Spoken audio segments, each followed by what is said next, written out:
Hello, my name is Mary Sewall, and we will work on lesson 6. In the last lesson, I spoke about learning to play music with notes. It's very, very important. If you're a beginner and you want to learn to play the piano, I would advise you to play the piano. Many lessons, when you're taking them, you don't really play. You're getting too much information, too much talking. But to play the piano, you need 2 things. You need the physical body and the mental. You must exercise the body, and you might ask, yes, but what exercise can I do to play the piano? Well, I would say, go to the piano, sit down and play. And you will get all the exercise you need because it's musical. And it's very, very important to learn to read the music. That is possibly the only way you could really increase your knowledge. Let us go to the piano and see what it is all about. All right, this is a chart of learning to read notes. A, B, C, D, E, F, G. A, B, C, D, E, F, G. And A, B, C, D, E, F, G. The musical alphabet only has 7 letters. A, B, C, D, E, F, G. Endlessly. That's all it has. So, and it's very easy to learn to read the right hand notes, but very difficult to read the bass, because with the bass and the right hand, you're playing both hands and they're both going in different directions.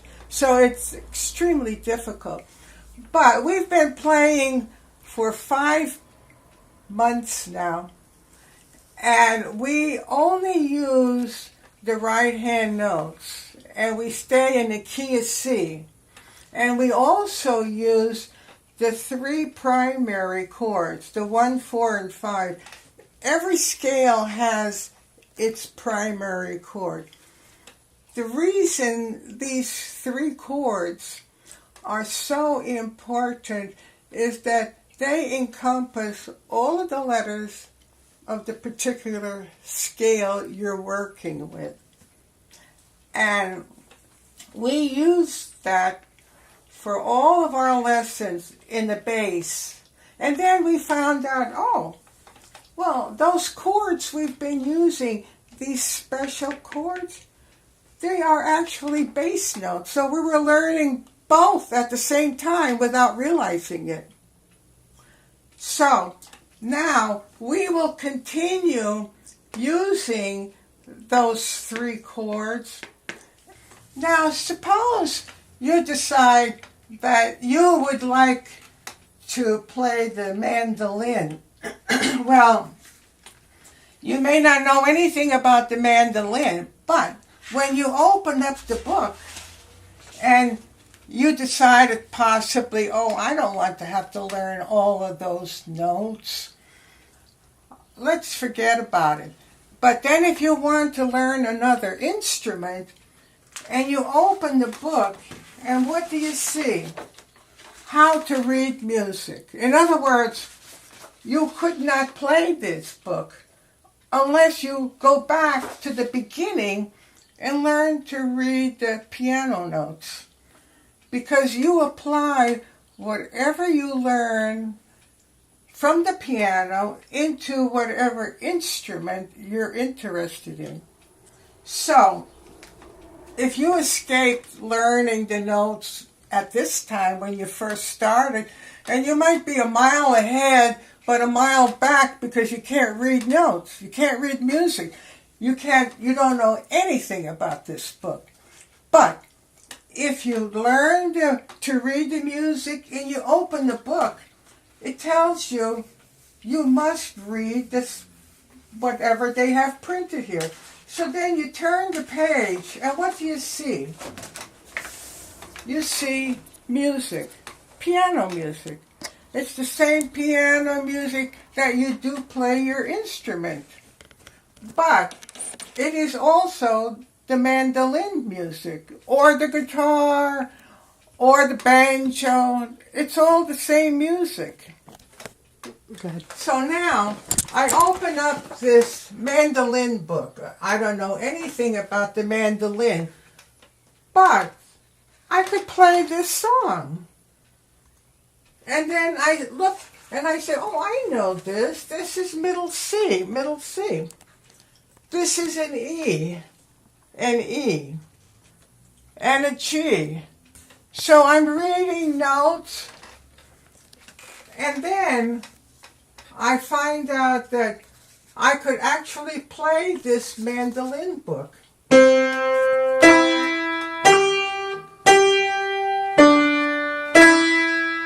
Because I know how to read music.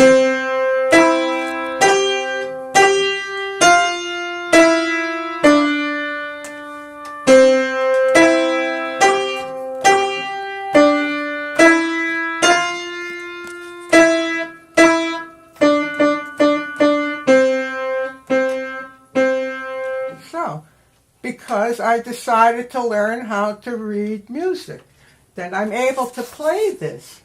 And on top of that, I understand whatever instrument it's applying to, that this is a C chord, and this is a G7.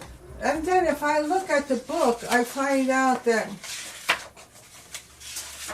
this particular song only needs the C chord and the G7 chord to play this whole piece, and it has 3 verses.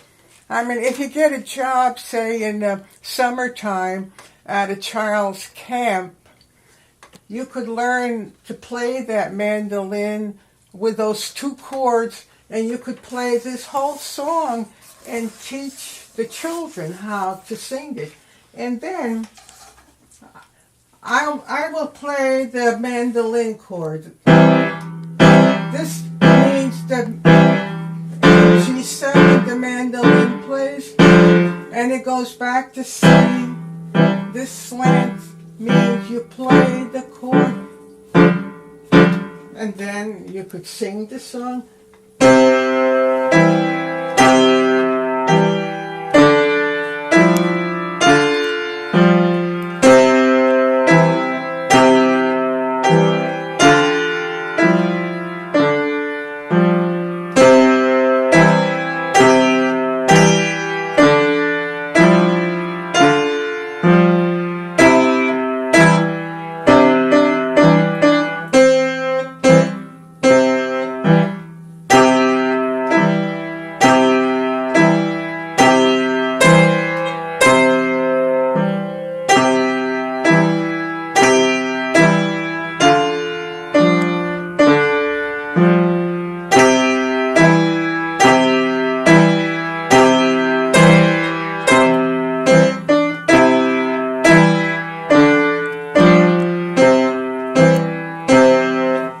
Teach them the second verse, and you play the same thing, and then you play the third verse. So you could get 3 times you play the same song, and because you know how to read music. And then you look at this one, and you say, oh, I could play that. It looks very similar to this, and it's true. You could play it.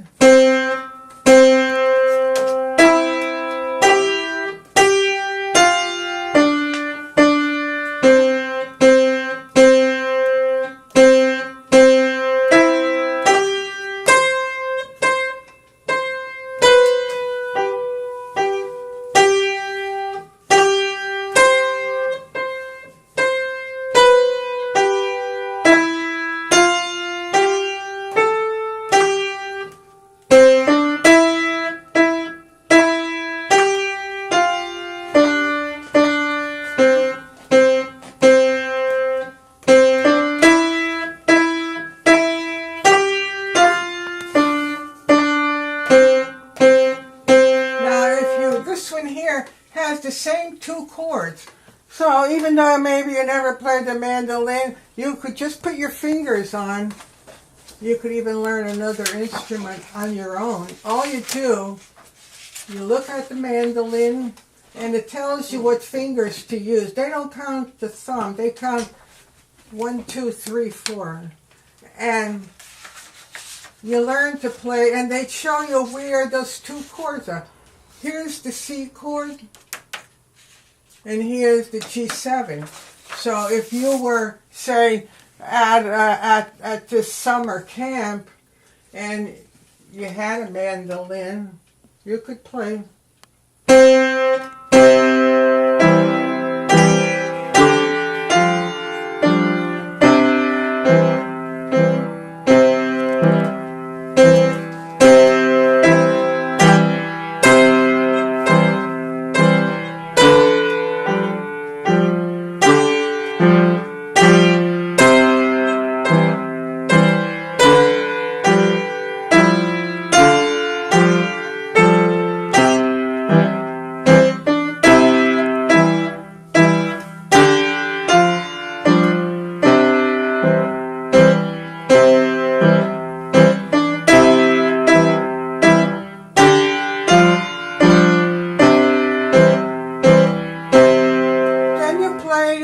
Because you have a second verse. So you have, and you could keep playing, and it makes music much more interesting to learn instead of just playing scales maybe. You have to learn to play pieces. And the only way you do learn is by actually doing it. So then we have another one here. And this one has an added chord, a G chord. It's closely related to the G7. You really could play just the one chord and it could pass for both of them. So we have, and you could, wow, I could play this piece too, and I'm just a beginner. This is a quarter note, this is a half note. And I have here,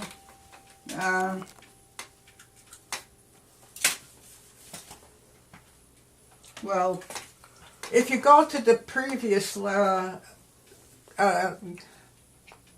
lessons that I have, I explain all this. This is a quarter note, and this is a half note, 2 beats.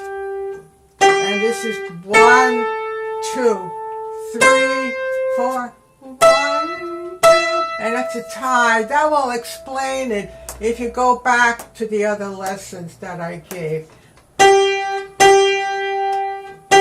Half note, you must get 4 beats. 1, 2, 3, 4, and it's a tie. You hold it. But the mandolin keeps playing. Mandolin keeps playing even though we don't play.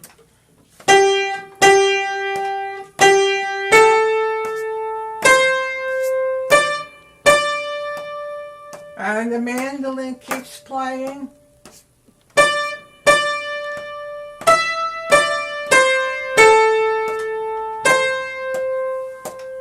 And then we play it together.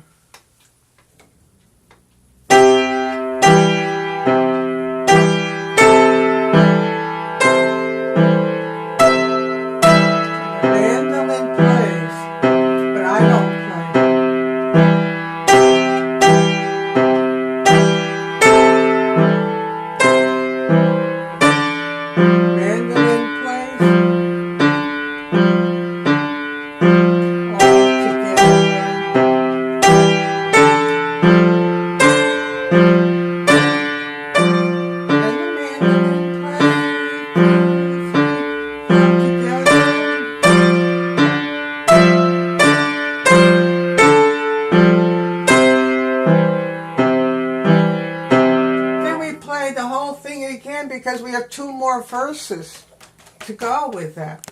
And that's because you're learning to read notes. If you don't read the notes, you're not really progressing. they'll catch you in the end anyway. You won't be able to go any further. And then you put this book aside and you say, oh, maybe I could learn to play the banjo. And then you find a banjo book maybe in a thrift shop or the library. And you say, wow, I wonder if I could play that. And then, again, you're going to have to learn to play music.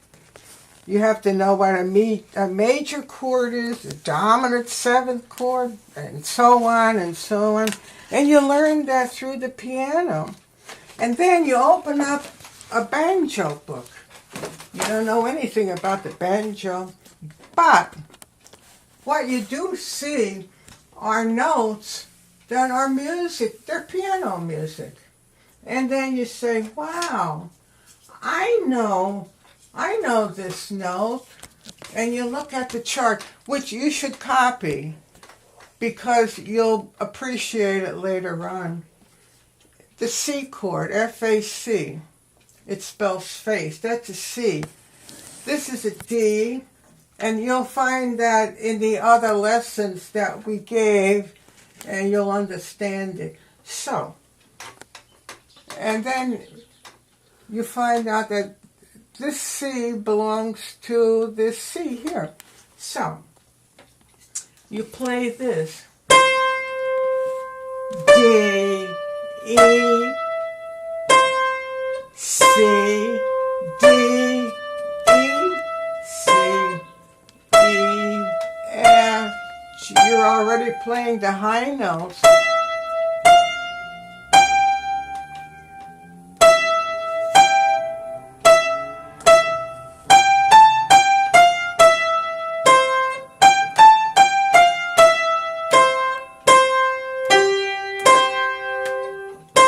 And this also has an added lyrics that you could add to it. And then the banjo, it gives you the chords that the banjo plays. The C, the G7 chord, only plays 2 chords. So.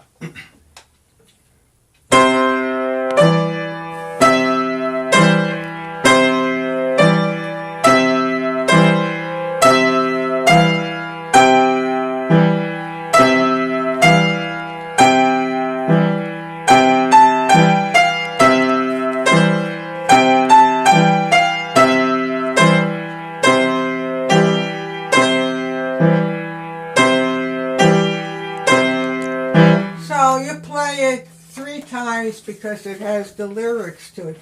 And even though it's a banjo book, you could play this on top of Old Smoky. This has the C, middle C. It's always the same, middle C. It always looks like this. And then you have the E, you have the G, and so on. So all these songs you play, you just know small amount of music, but yet you're actually exercising your body. If you don't play the piano enough, you won't be able to play it because the muscles actually atrophy anyway, when you get older. So, but you have to exercise them, and that's the way you exercise them. You play the piano. So, then you learn that this has only 3 beats in a measure. And in the mandolin book, it tells you here that the notes are named. Oh, I forgot to put my glasses on. The notes are named after the first 7 letters of the alphabet. A, B, C, D, E, F, G, endlessly, repeated to embrace the entire range of musical sound. So, in other words, if you're going to pursue music and you want to go to college maybe and make it your career, you're going to have to learn to read music, and you won't get very far if you decide to ignore it. So this way now, we open up this banjo book, and we could play on top of old smoking. 3 beats. 3 beats.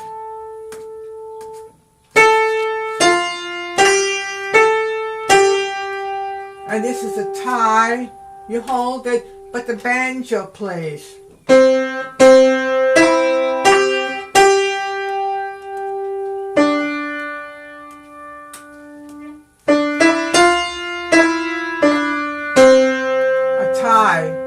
And a tie again, banjo plays.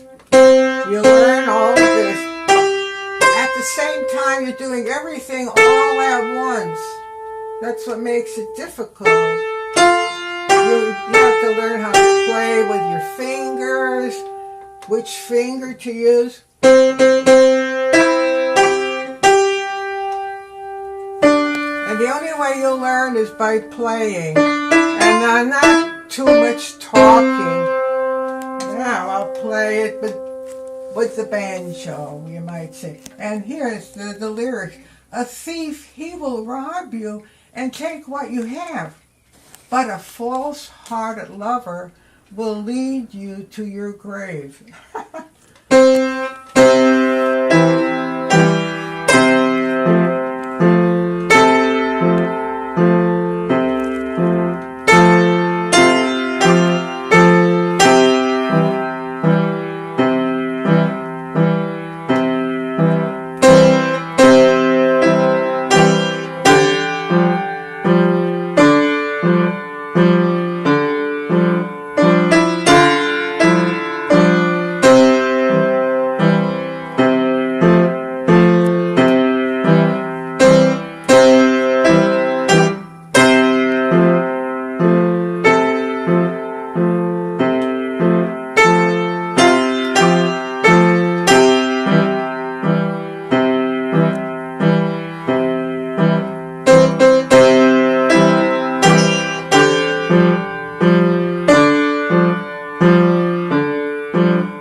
Tells you a whole story, and this is the banjo we're playing, and we don't even know anything about the banjo, but yeah, we could play the songs. And then you go through it, then you have other songs.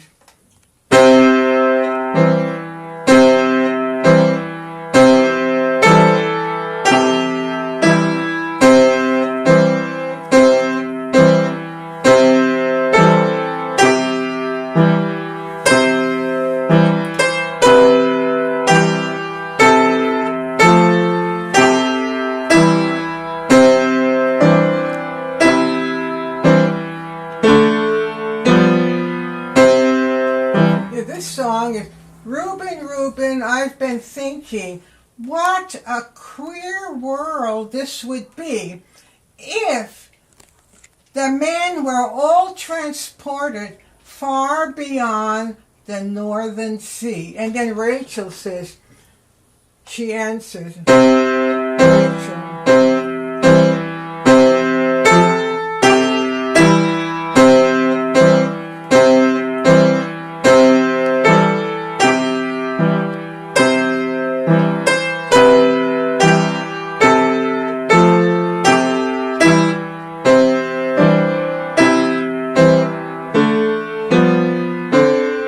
Now, if you did not read the notes, you would never be able to play or even know about these songs because you're not playing the actual music. And so this goes on and on. And then we have another instrument. We have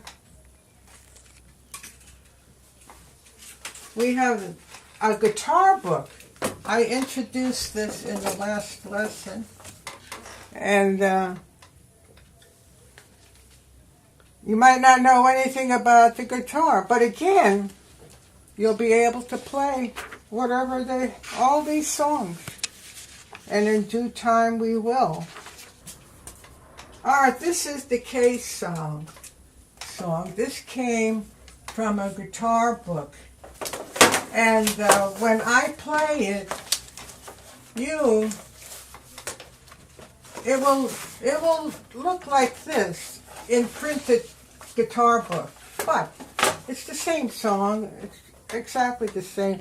I'll just leave it here so you know I'm playing this song. And again, it's just from that little bit of printed music that we learned that I'm able to play all these songs. So.